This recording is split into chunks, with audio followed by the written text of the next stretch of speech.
Hola, ¿qué tal? Buenas tardes. Estamos estrenando nueva sección en el canal Profesor Meneses. Esta sección está titulada Ajedrez para Todos y el objetivo de dicha sección es, en este caso, mostrar los fundamentos y teoría de nuestro amado deporte ciencia, que es el ajedrez. Lo primero con lo cual nosotros empezaremos el día de hoy es por conocer el tablero y su disposición. Para comenzar, basta iniciar diciendo que el ajedrez es un juego que se desarrolla en un tablero de 64 casillas o escaques, así es como se les conoce formalmente. De ahí, estas casillas, dependiendo su alineación, se van a transformar en columnas, filas o diagonales. Una columna es una consecución de casillas, en este caso vertical, como podemos ver a continuación. Ahora, si observamos, estas columnas están designadas por letras que van, en este caso, desde la A hasta la letra H. Lo repito, las columnas son, en este caso, consecución de casillas en orden vertical. Pasamos ahora a explicar lo que son las filas. Las filas son una consecución de casillas en orden horizontal. Si observamos, estas filas aparecen numeradas y van del número 1 hasta el número 8. Finalmente, consecución de casillas en forma diagonal es aquella consecución de casillas del mismo color como nosotros podemos apreciar en este caso. De ahí mencionar algo importante, dentro del tablero se encuentran dos diagonales importantísimas que reciben el nombre de diagonales mayores. En este caso es la diagonal negra que está aquí y la diagonal blanca que está justo aquí. Ahora pasaremos a identificar a las casillas. Cada casilla tiene un nombre en específico, cada casilla tiene su propia identidad. ¿Cómo nombramos a las casillas? Muy fácil, lo hacemos por un sistema coordenado en el cual se involucra tanto las columnas como las filas. Por ejemplo, si nosotros queremos nombrar esta casilla que está aquí, recibiría el nombre de D porque está en la columna D y 5 porque está en la fila 5. Entonces, el pareo entre columna y fila nos da el nombre de la casilla, que sería casilla D5. Cada casilla tiene identidad propia, puesto que no existe otra casilla D5 en el tablero, así como por ejemplo el rey lo voy a colocar en la casilla, en este caso E1, no existe otra casilla E1 en el tablero. Por eso se dice que cada casilla o cada escaque tiene identidad propia. Ahora pasamos, en este caso, a identificar las partes del tablero. Comenzamos por la parte más importante, que es el centro del tablero. El centro del tablero está, en este caso, ocupado por estas cuatro casillas, que son E4, D4, E5 y D5. Estas cuatro casillas es lo que se conoce como centro del tablero. Ahora analizaremos un concepto más, que son las siguientes.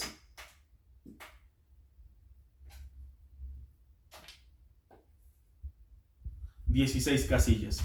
Estas 16 casillas que enmarcan un cuadro aún más amplio se conoce como centro ampliado. Este centro ampliado del tablero va de la casilla C3 a la casilla F3, va de la casilla F6 a la casilla C6. El centro en el tablero, o el centro en el caso de ajedrez, es un concepto muy importante porque más adelante nosotros veremos que aquellas piezas que dominan el centro son piezas que tienen una mayor gama de movimientos. Mientras más movimientos tengas, mejor ventaja tendrás y podrás, en este caso, elaborar planes más fructíferos y te irá mejor en el desarrollo del juego. Bien, con eso concluimos la parte del tablero. Pasamos ahora a explicar las piezas, sus características y movimientos. Comenzamos por esta, que es en la unidad básica del juego. Esta pequeña pieza recibe el nombre de peón. El peón, su movimiento en este caso es de una casilla habitualmente. Solamente puede avanzar una sola casilla hacia adelante, excepto cuando está en su línea de partida. En el caso de los peones blancos, su línea de partida se ubica en la fila 2 Y cuando está en la línea de partida, el peón tiene la particularidad de poder avanzar 2 casillas. Una vez que ha, en este caso, dejado la línea de partida, solamente podrá avanzar 1 casilla. De tal forma que cuando los peones están en su línea de partida, nosotros podemos elegir si deseamos avanzarlo 1 casilla o si deseamos avanzarlo 2 casillas, dependiendo de la estrategia que nosotros estemos planteando. El peón tiene una particularidad bastante singular. Es la única pieza en el tablero que captura de forma diferente a cómo avanza. El peón, como ya lo dijimos, avanza de forma vertical, avanza hacia adelante, nunca hacia atrás. Esa es una regla muy importante a recordar. Y captura en diagonal, de tal forma que, por ejemplo, de esta alineación de 3 peones de 3 peones negros que están frente a mi peón blanco, el peón blanco puede capturar al peón que está en C5 y puede capturar al peón que está en E5. La captura sucede de la siguiente manera: se procede a retirar la pieza que vamos a capturar y nuestra pieza ocupa ese lugar. Una vez que hemos sustraído esta pieza, se saca o se retira del tablero, y así es como se completa la captura. En este caso, cabe mencionar, su nombre formal es captura, su nombre coloquial, o como muchos decimos cuando somos principiantes, se come la pieza. Cabe aclarar que lamentablemente está mal dicho. No es que se coma la pieza, es que se capture la pieza. Porque recordamos que el ajedrez está ejemplificando una guerra entre 2 bandos, en donde estos bandos capturan a enemigos, capturan a piezas enemigas. Bien, ya para finalizar, mencionar el valor del peón. El peón, como dije, es la base del juego, por tanto su valor es de 1 punto, 1 unidad. Lo retiramos.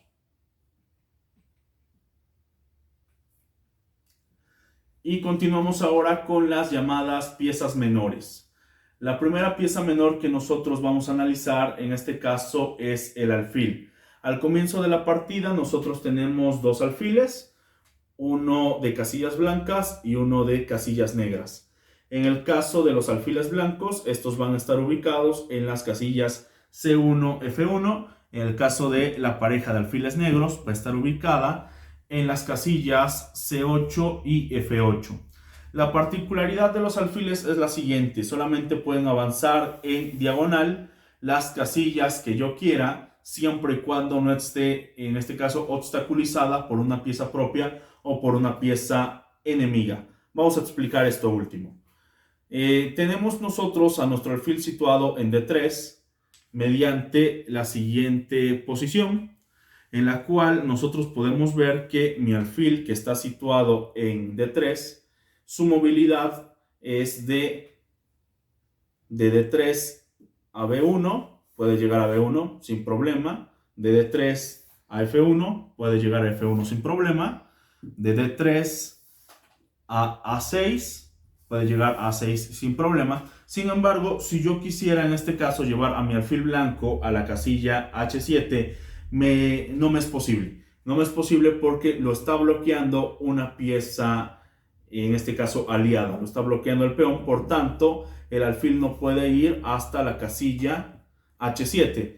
Si nosotros quisiéramos en el futuro desplazarlo a esa casilla, pues obviamente tendríamos que avanzar el peón, sería el movimiento del contrario, y entonces sí, a la siguiente ya podría llevarlo a H7. Entonces, repito, el alfil puede avanzar en forma diagonal las casillas que quiera, siempre y cuando no esté bloqueada por piezas, en este caso aliadas, o por piezas enemigas. Vamos a ver el otro caso. Tenemos ahora a nuestro alfil negro situado aquí en la casilla F8, y supongamos que dicho alfil negro quisiera avanzar a lo que viene siendo la casilla A3. Como nosotros podemos ver, el alfil avanza en diagonal todas las casillas que quiera, siempre y cuando no se encuentre bloqueado por piezas propias o piezas enemigas. En este caso, mi alfil no puede llegar a la casilla A3 porque le estorban o obstruyen los 2 peones blancos situados en la casilla B4 y B5. Bien, eso es respecto a los alfiles. Reitero su valor. Su valor en este caso es de 3 unidades y es la primera de las llamadas piezas ligeras. Se les llama así por su movilidad. En este caso su movilidad es bastante rápida. Puede avanzar un sinfín de casillas siempre y cuando no esté obstaculizado. Nos toca el turno ahora analizar la segunda pieza ligera. En este caso es una pieza más compleja. Es el caballo. El caballo tiene un valor de 3 puntos, al igual que el alfil. Y en su colocación inicial, los caballos blancos se encontrarán en la casilla B1, casilla G1, casilla G8 y casilla B8. El caballo nos va a servir para ejemplificar la regla de que las piezas siempre tienen que estar en el centro. Mientras estén en el centro tendrán una mayor gama de movimientos. Mientras se vayan alejando más del centro, esta gama de movimientos se va a ir reduciendo.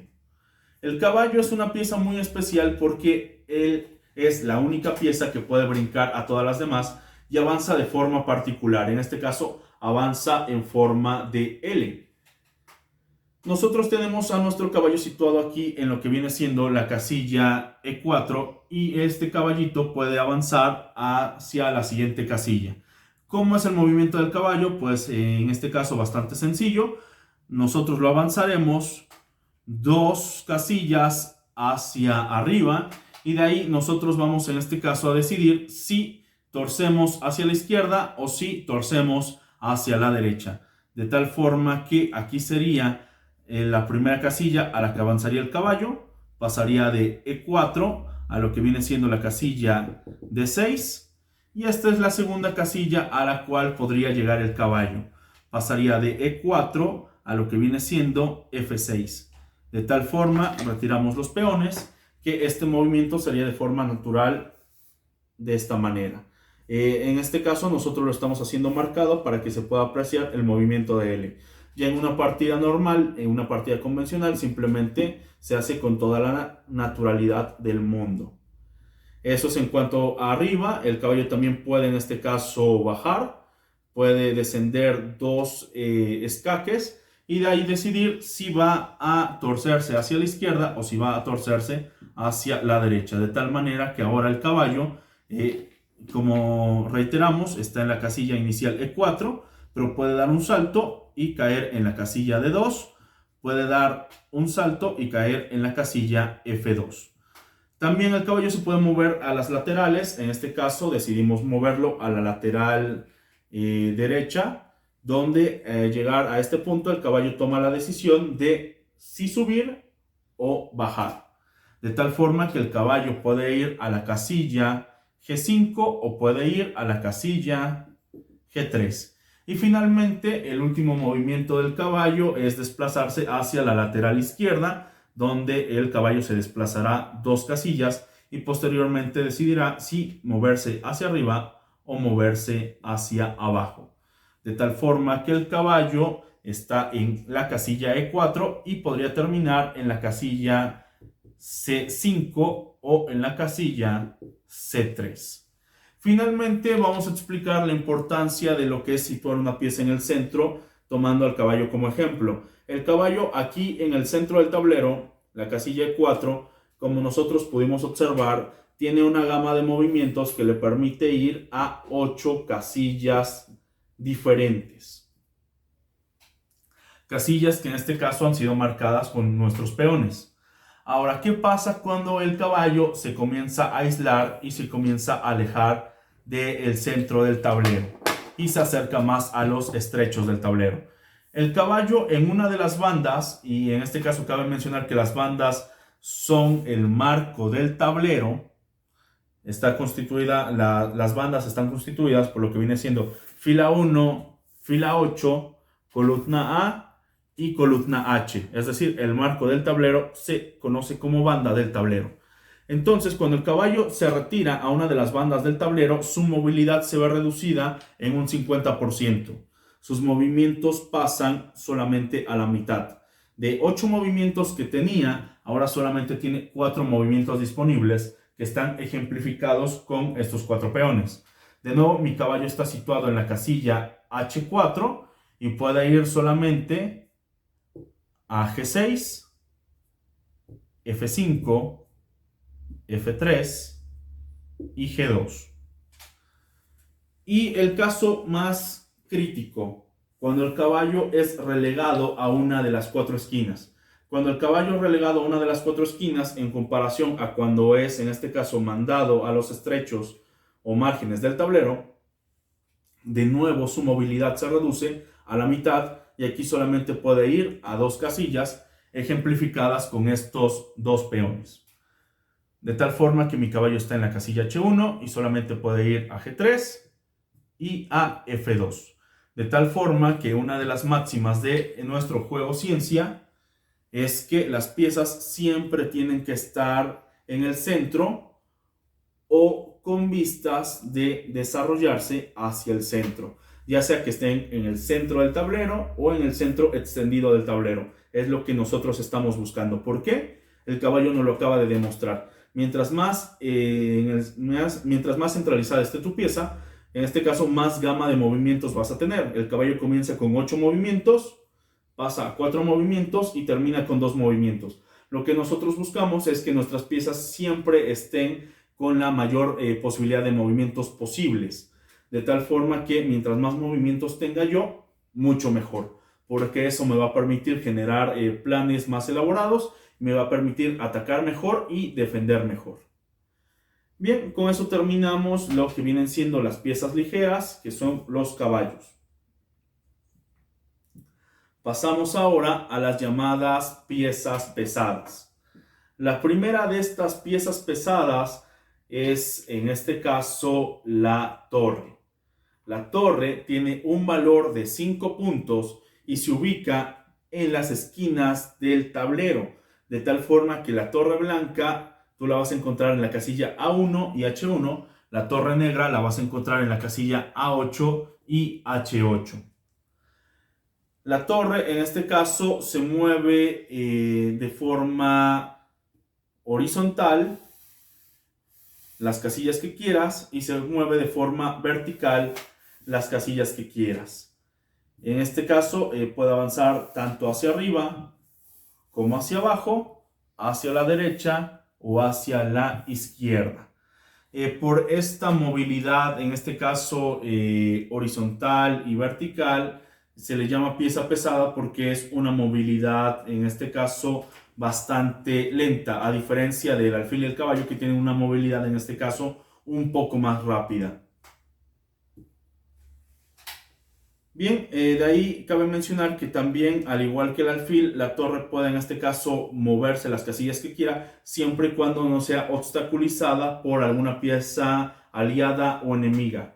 Como por ejemplo aquí, nosotros podemos observar que la torre, que está situada en la casilla D4, tiene una movilidad que le permite ir a D1, le permite ir a D8, le permite ir a A4 y le permite ir a lo que es la casilla H4. Sin embargo, con la siguiente configuración que yo genero, ahora los movimientos de la torre se han acortado.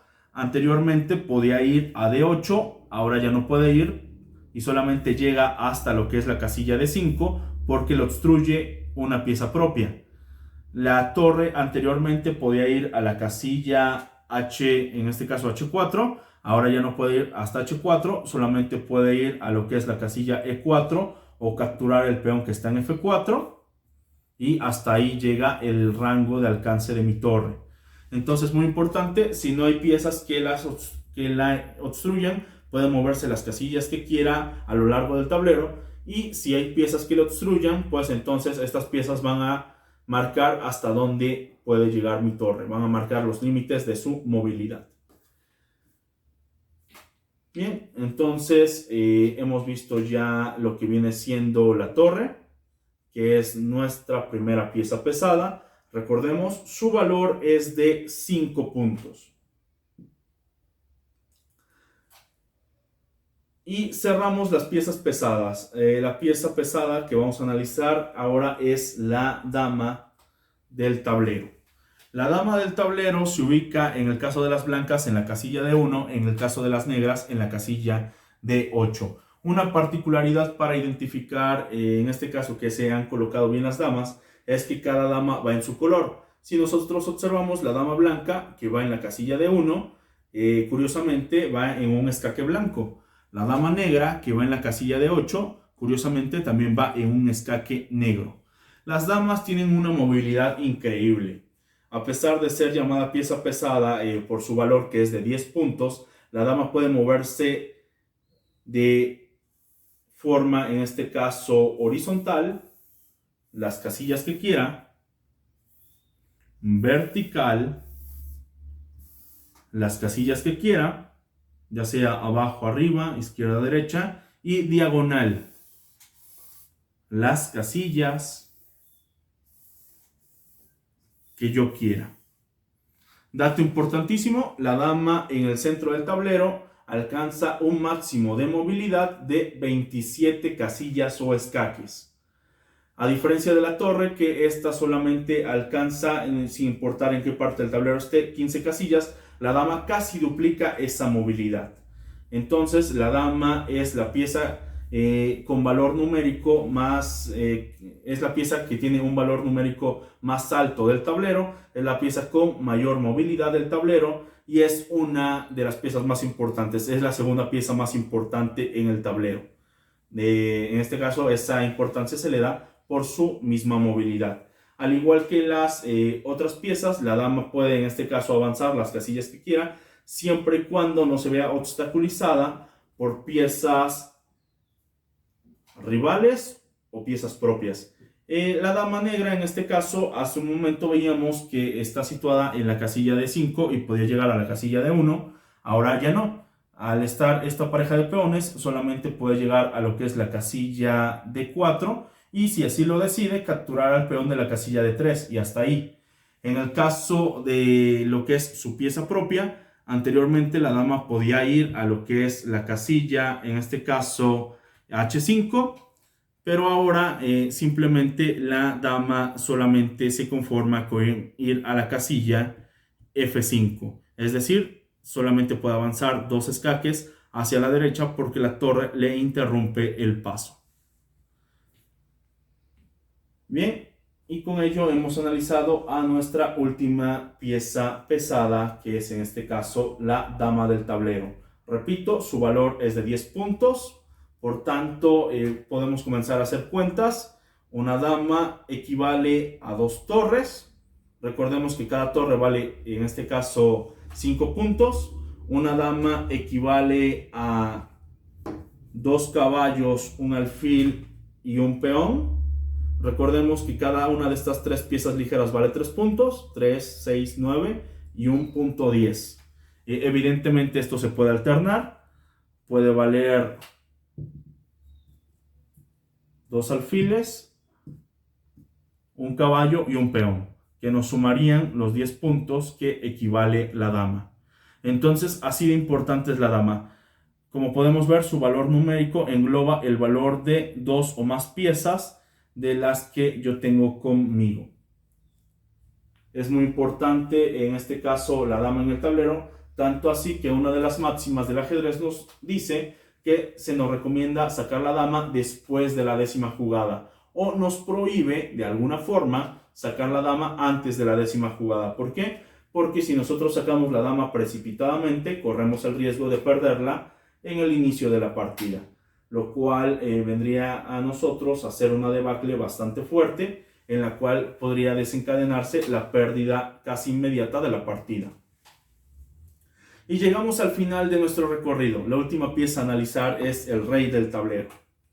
El rey se ubica, en el caso de las piezas blancas, en la casilla E1, en el caso de las piezas negras, en la casilla E8. El rey tiene la particularidad de moverse, al igual que la dama, en todas direcciones. Solamente que se ve limitado y él solamente puede avanzar una sola casilla. Puede avanzar en vertical, arriba abajo, en horizontal, izquierda derecha o en diagonal. Diagonal izquierda, diagonal derecha, diagonal derecha, diagonal izquierda. Dato importante, por convenio o por regla, los reyes no pueden estar juntos.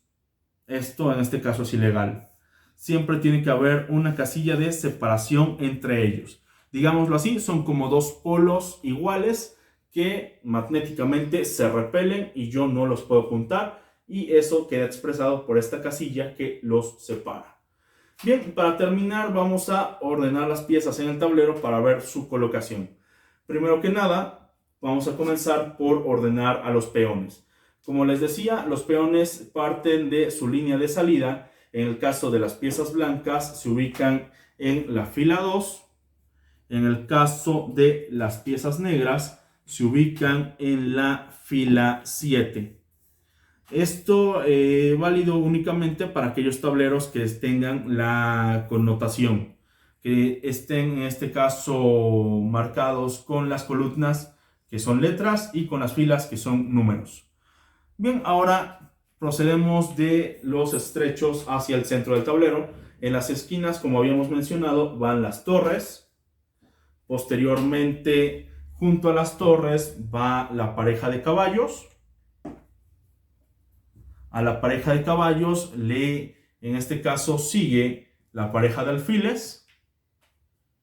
Y finalmente va lo que viene siendo la realeza. La dama en la casilla blanca, el rey junto a la dama.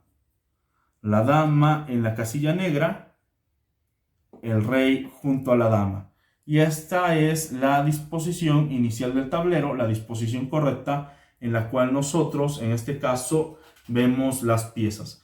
Bien, entonces con eso hemos concluido nuestro primer video, que es el prólogo de esta sección titulada Ajedrez para Todos. Si ustedes están en este caso interesados en saber algo más, déjenlo en la caja de comentarios, dejen su like, comparten el video, ayuden a crecer el canal. Posteriormente nosotros iremos en este caso trayendo más videos sobre esta sección Ajedrez para Todos. Nuestro objetivo es que todo el mundo comience a aprender ajedrez desde cero y derribar el mito de que el ajedrez es una práctica muy difícil y muy compleja. Al contrario, el ajedrez en este caso, aprender la fase inicial es bastante sencillo. Después mejorar en él, pues como toda disciplina, conlleva en este caso estudio y práctica, pero tratamos de derribar ese mito, que es muy difícil comenzar a jugar ajedrez. Bien, entonces me despido de ustedes, agradezco por estar aquí y nos vemos en la próxima entrega de Ajedrez para Todos. Muchas gracias y que tengan un buen día. Hasta luego.